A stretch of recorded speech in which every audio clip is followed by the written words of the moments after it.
es hora de nuestro bloque económico.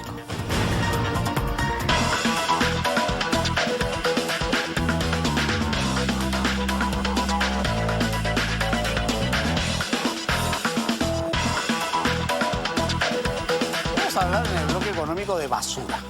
Y usted dirá, ¿qué tiene que ver la basura con la economía? Mucho, pues los residuos sólidos, bien manejados, utilizados, pueden generar una economía positiva. Atención, de eso vamos a hablar porque en el país se generan, atención con esta cifra, 21.000 toneladas de residuos sólidos por día en todo el país. 21.000 toneladas que tienen que, evidentemente tendrían que ser tratadas y manejadas de manera eficiente. Estamos muy lejos de eso, por supuesto. Sandor Lucas, profesor de San Graduate School of Business, está con nosotros para hablar de ese tema. Sandor, ¿qué tal? ¿Cómo está? Muy buenas tardes. Hola, Juan Carlos, buenas tardes. Un gusto, como siempre, saludarte. Igualmente. A ver, ¿cuánto de esas 21.000 toneladas y fracción que se generan de residuos sólidos en nuestro país por día son tratadas adecuadamente? Es decir, van a botaderos formales e eventualmente recicladas.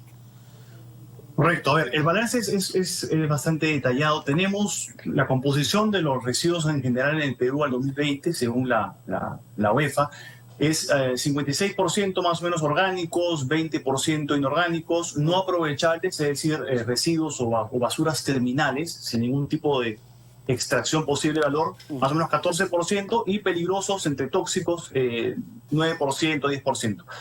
De este monto, hablando de los aprovechables, que serían en este caso lo que se llaman también como recursos redundantes, es decir, son recursos que no sirven para ciertas operaciones, son catalogados como basura, sin embargo tienen un segundo uso, por eso se dicen redundantes o aprovechables también.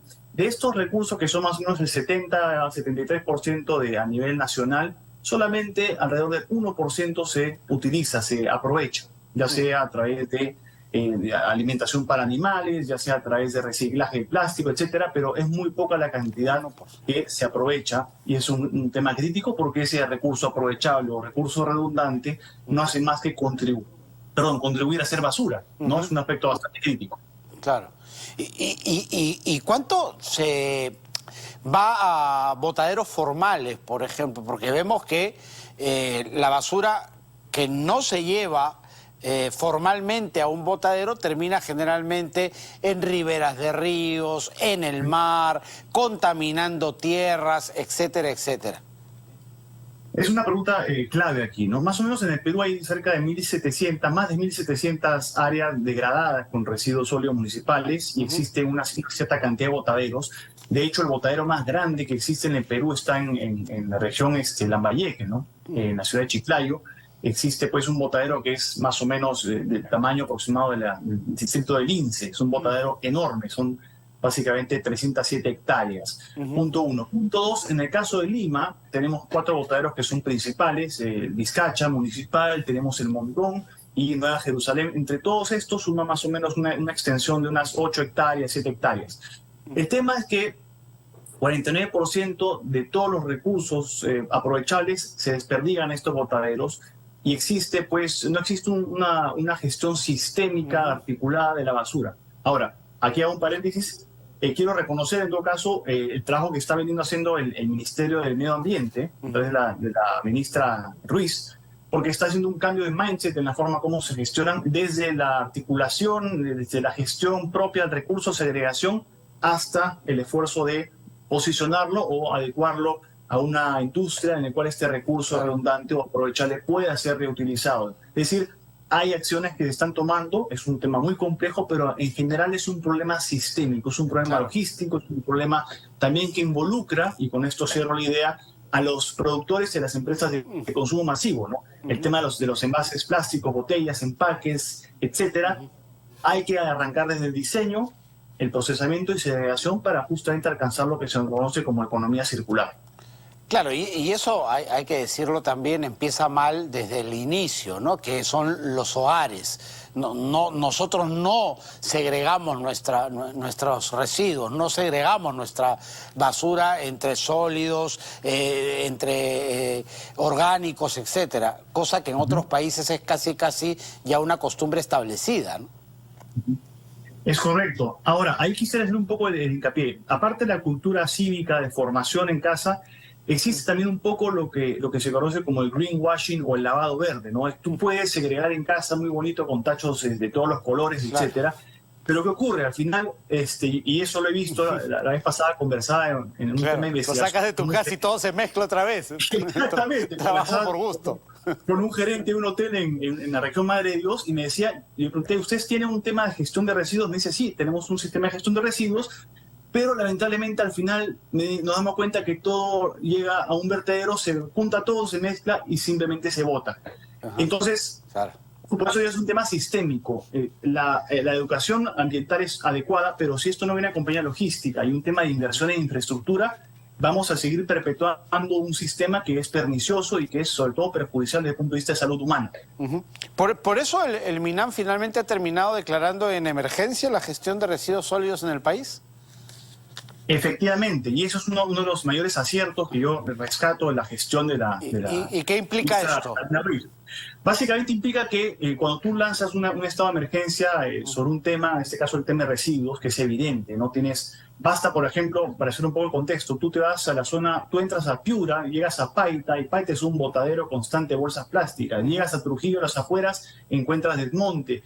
Llegas en la selva, encuentras en los ríos, encuentras botellas plásticas. Es decir, estamos en una situación crítica de residuos y el hecho de elevarlo a este nivel de emergencia lo que propone es básicamente es una inyección de capital o inyección de recursos directamente, en este caso del MEF, para ciertas actividades o iniciativas que en este caso el MINAM, el Ministerio del Medio Ambiente, está disponiendo, ¿no? De iniciativas como por ejemplo actividades de recojo de basura en playas, actividades de fomento de gestión de residuos y educación cívica a través de municipios, que es muy importante, y sobre todo una estructura, un recurso humano que pueda responder a las demandas actuales. De nada sirve tener dinero, pero si no tienes capital humano, y he visto que se están haciendo convocatorias para atraer a expertos. Y aquí otro punto importante para subrayar y redondear el concepto. Necesitamos gente técnica, es un tema que se refuerza siempre, gente con capacidades técnicas que conozcan la materia, expertos en biología, expertos en química, expertos en física, expertos en logística,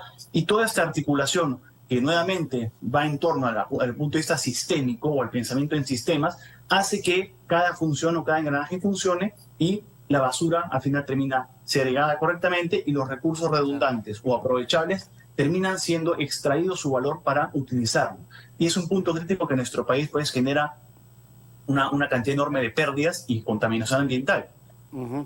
Claro, se contamina el agua, se contamina el aire, se contamina la tierra cuando todo termina, donde la basura termina donde no debe estar. Y ahora que lo mencionabas, estaba pensando, cuando uno va camino al sur, ha empezado a ver cosas que no veía antes. Pasando los balnearios del sur chico, Punta Hermosa, Punta Negra, San Bartolo, las laderas de la carretera se han convertido en un botadero, ¿no? Que parece a nadie importarle.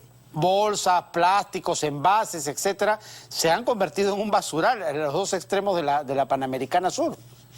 Sí, es un poco como el concepto de la tragedia de los comunes, ¿no? Todo lo que nos es común a todos nos pertenece, pero nadie se hace responsable. Claro. Y efectivamente, Carlos, tú lo has dicho bien, tú sales a las playas, entras a estas casas hermosas pues en Asia, en toda la costa del sur peruano, y de pronto sales y hay un contraste brutal entre lo que ves adentro y lo que se ve afuera, ¿no? Y es abismal la cantidad de basura, pero más importante aún, hay un descontrol a nivel municipal, me parece, por esa zona en Chilca, la zona sur, a nivel de municipio, de lo que son el desmonte por construcción. Toda esta descarga se tira simplemente ahí y eso pues termina perpetuándose y generando un foco de desperdicios increíbles, degradando, por cierto, el valor de la propiedad y el valor del terreno de la zona. Sí, y en Lima es crítico, ¿no? Porque Lima, tengo entendido, genera casi el 45% de todo lo que se genera en residuos sólidos en el país entero. Sí, el Lima es un caso particularmente crítico porque hemos entrado en una etapa de colapso, es decir, la cantidad de población que tenemos ha crecido exponencialmente y no existe tal proporción, repito, ni logísticamente ni desde un punto de vista de recurso humano para dar cabida. Ahora, hay iniciativas privadas, iniciativas públicas que están tratando de menguar con esta situación y mitigarla o minimizarla. Estrategias, por ejemplo, de asociaciones público-privadas para la gestión de residuos, financiamiento de obra por impuestos. Sería muy importante trabajar el desarrollo con empresas de gestión de residuos para infraestructura, ¿no? Hay varias empresas que están trabajando.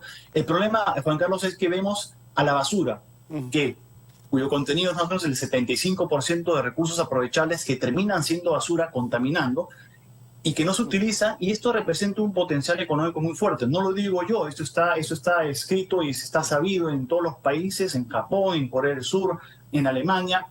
La basura tiene un valor residual, y este valor residual no se está aprovechando. Correcto. Y lo que se genera es vectores, polución plástica, polución en el medio ambiente, temas insalubres para los niños sobre todo, y también, y aquí vale a decirlo, necesitamos formalizar más a los recicladores. Hay iniciativas como Ciudad Saludable que han hecho un trabajo estupendo con formalizar a los recicladores y darle un trabajo digno, empadronándolos, pero no es, como siempre se dice, Lima no es el país. Hay otras iniciativas que tenemos que impulsar.